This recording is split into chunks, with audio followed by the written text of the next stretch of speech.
ஹாய்ங்க, welcome to Meena's life style. வீடியோக்குள்ளே போகிறதுக்கு முன்னாடி வெண்பொங்கல் லவர்ஸ் இருந்தீங்கன்னா நம்ம சேனலை சப்ஸ்கிரைப் பண்ணிவிடுங்க. சப்ஸ்கிரைப் பண்ணால் மட்டும் போதாதுங்க, இந்த தள வெண்பொங்கல் உங்களுக்கு ரொம்ப பிடிக்கும்னா மறக்காமல் நம்ம வீடியோவை பார்த்துட்டு ஒரு லைக்கும் போட்டுருங்க. வெண்பொங்கல் செய்கிறதுக்கு 1 கப் பச்சரிசியும் 1/2 கப் பாசிப்பருப்பையும் வாஷ் பண்ணி சேர்த்துருக்கேங்க. 4.5 கப் தண்ணியும் சேர்த்துருக்கேன். பொங்கலுக்கு தேவையான உப்பு சேர்த்துருக்கேங்க. காரத்துக்கு பச்சை மிளகாய் சேர்த்துருக்கேன். 1/2 டீஸ்பூன் ஜீரகம் சேர்த்துருக்கேன். குட்டி குட்டியாக கட் பண்ணி இஞ்சி கொஞ்சம் தாராளமாக சேர்த்துருக்கேங்க. இது எல்லாத்தையும் சேர்த்துட்டு 1 டீஸ்பூன் நெய்யும் சேர்த்துருக்கேங்க. பொங்கல் குக் பண்ணுறப்பவே நெய் ஏன் சேர்க்குறேன்னு பார்க்குறீங்களா?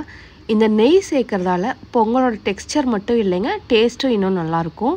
உப்பு கரெக்டாக இருக்கான்னு செக் பண்ணிவிட்டு குக்கர் மூடி போட்டு 4லேருந்து 5 விசில் விட்டுருங்க. பொங்கலுக்கு தாளித்து சேர்க்க ஜீரகம், மிளகு, கருவேப்பிலை, இஞ்சி, கொஞ்சமாக முந்திரியும் எடுத்து வச்சுருக்கேங்க. பொங்கல் சாப்பிட்டதுக்கப்புறம் வயிறு கொஞ்சம் ஹெவியாக இருக்கிற மாதிரி சிலருக்கு ஃபீல் ஆகுங்க. வெண்பொங்கலில் இஞ்சியும் ஜீரகமும் கொஞ்சம் அதிகமாக சேர்த்துக்கிட்டிங்கன்னா அந்த பிரச்சனை இருக்காதுங்க. 4-5 விசில் விட்டதுக்கப்புறம் பாருங்கள், பொங்கல் நல்லா தளன்னு சூப்பராக குக்காக இருக்குது. பொங்கலை எப்போவுமே ரொம்ப குழச்சி விட்டுறாதீங்க. பொங்கல் கொஞ்சம் குருணையாக இருந்தால் தான் சாப்பிட்றதுக்கு நல்லா இருக்குங்க. பொங்கலுக்கு ஒரு சின்ன தாளிப்பு கொடுத்துடலாங்களா? ஒரு பாத்திரத்தில் நெய் சேர்த்துக்கோங்க. கொஞ்சமாக ரீஃபைண்ட் ஆயில் சேர்த்துக்கோங்க. கொஞ்சமாக ரீஃபைண்ட் ஆயில் சேர்க்குறதால பொங்கலோட டெக்ஸ்சர் நல்லாயிருக்கும்னு ஒரு கேட்ரிங் அண்ணா சொல்லி கொடுத்த டிப்ஸுங்க. நெய்யும் எண்ணெயும் சூடான உடனேயும் நம்ம தாளிக்க தேவையான பொருட்களை சேர்த்துக்கலாங்க. ஒரு காஞ்ச மிளகாவும் இதில் நான் சேர்த்துருக்கேன்.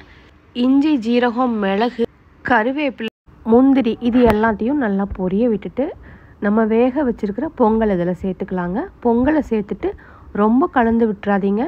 பொங்கலை குழைய விடாமல் கலந்து விட்டுட்டு கடைசியாக பெருங்காயம் கொஞ்சம் தாராளமாக சேர்த்துக்கலாங்க. உங்களுக்கு நெய் ரொம்ப பிடிக்கும்னா கடைசியாக 1 டீஸ்பூன் ஃபுல்லாக நெய்யை மேலே தூவி விட்டு ஃப்ளேம் ஆஃப் பண்ணிவிடுங்க. இந்த புரட்டாசி மாத கிளைமேட்டுக்கு நிறைய பேருக்கு சளி பிரச்சனை இருக்குங்க. நல்ல சளியும் இருமலும் இருக்கிறவங்க இந்த பொங்கலை நல்லா சுட சுட சாப்பிட்டு பாருங்கள், கண்டிப்பாக ரிலாக்ஸாக இருக்குங்க. பொங்கலில் நம்ம சேர்த்துருக்கிற மிளகு, ஜீரகம் மெடிசினல் வேல்யூ அதிகமாக இருக்கிறதால நமக்கு இருக்கிற சளியை கூட கொஞ்சம் குறைச்சிடுங்க.